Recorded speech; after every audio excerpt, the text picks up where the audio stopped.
As Bob Dutko, evangelical radio talk show host and apologist, continues to present examples of fulfilled prophecy concerning Jesus Christ in his bid to prove the Bible true, he offers up passages from the Old Testament books of Isaiah and Jeremiah, which he claims foretold Jesus' New Testament remark that the temple would become a den of thieves. We read that the temple will become a den of robbers instead of a house of prayer. We read this in Isaiah 56:7 and Jeremiah 7:11. And of course, we know that Jesus in Matthew 21:13 said to them, "It is written, my house shall be called a house of prayer, but you are making it a robber's den." Of course, he overturned the tables and chased people out. The issue for apologists who want to claim the passages from Isaiah and Jeremiah were prophecies is that even in the gospel narrative, they aren't used as such. Matthew 21:13, to which Dutko refers, merely has Jesus remarking that it was written, in reference to the Hebrew Scriptures, that the temple will be called a house of prayer, likely with the passage of Isaiah 56 in mind. He then goes on to almost ironically state that the people are turning it into a den of robbers, or thieves, a reference probably to Jeremiah 7. However, none of this is stated as though it were a fulfillment of prophecy. Even the passages themselves, which the author of Matthew had in mind in writing the dialogue for Jesus, were not written in any prophetic sense. Isaiah 56 reads, "This is what the Lord says, maintain justice and do what is right, for my salvation is close at hand, and my righteousness will soon be revealed. Blessed is the one who does this, the person who holds it fast, who keeps the Sabbath without desecrating it, and keeps their hands from doing any evil. Let no foreigner who is bound to the Lord say, the Lord will surely exclude me from his people, and let no eunuch complain, I am only a dry tree.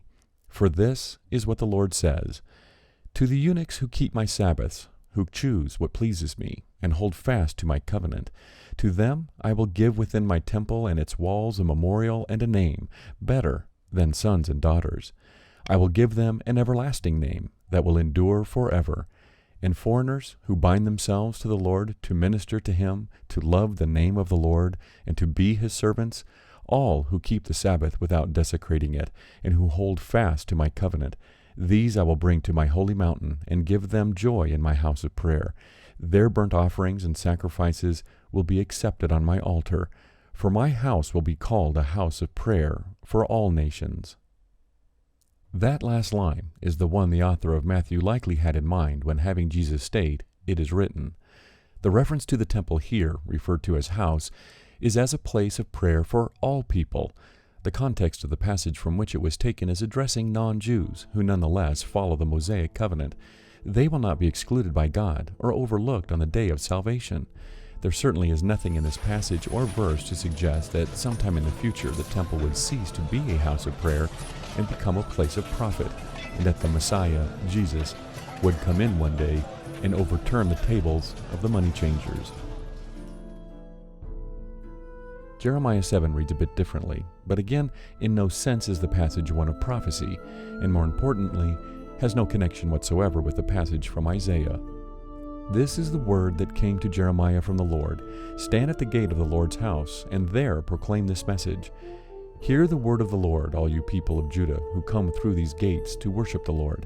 This is what the Lord Almighty, the God of Israel, says. Reform your ways and your actions, and I will let you live in this place. Do not trust in deceptive words and say, this is the temple of the Lord, the temple of the Lord, the temple of the Lord. If you really change your ways and your actions and deal with each other justly, if you do not oppress the foreigner, the fatherless, or the widow, and do not shed innocent blood in this place, and if you do not follow other gods to your own harm, then I will let you live in this place, in the land I gave your ancestors forever and ever. But look, you are trusting in deceptive words that are worthless.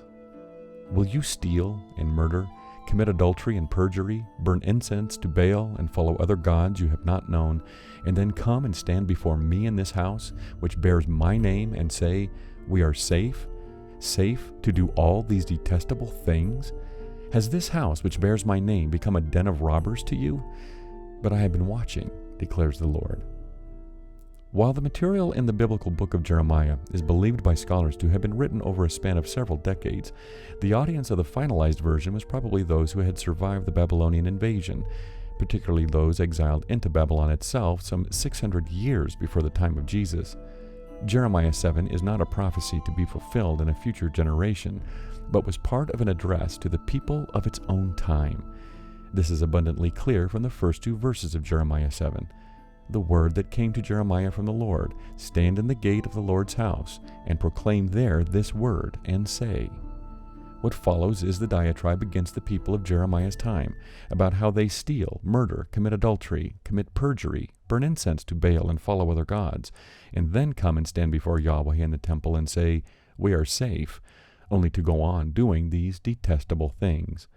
Yahweh then asks, through the prophet Jeremiah, "Has this house which bears my name become a den of robbers to you?" It's a question, not a prophecy. The author of Matthew did not tape record or have a notepad to jot down any words Jesus may have spoken at the temple. Like many ancient authors, Matthew simply invented the words spoken by his character in his narrative based upon what he believed Jesus may have said in such a situation, or based upon the scene he was trying to create, all in an attempt to get across a point. Having Jesus quote from Isaiah and Jeremiah wasn't necessarily a recollection of actual words spoken, but even if they were a direct quote, they were not quoted as the fulfillment of prophecy.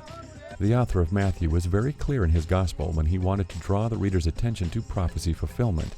You will find scattered throughout his narrative the phrases, "that it might be fulfilled," or "that the scriptures of the prophets might be fulfilled," or "then was fulfilled that which was spoken." The use of Isaiah and Jeremiah here in Matthew 21, however, was more akin to bringing up some popular or well-known phrase appropriate for a given situation. The author of Matthew was steeped in Jewish literature and knew it well. References back to the Hebrew scriptures would have been second nature to him. So, the apologist attempting to find prophecy fulfillment in Matthew 21:13 is clearly confused. Funding for this program was provided in part by Cody Seaton and from the generous contributions of other viewers like you via Patreon. Consider joining them at www.patreon.com/Bible Skeptic. Thank you.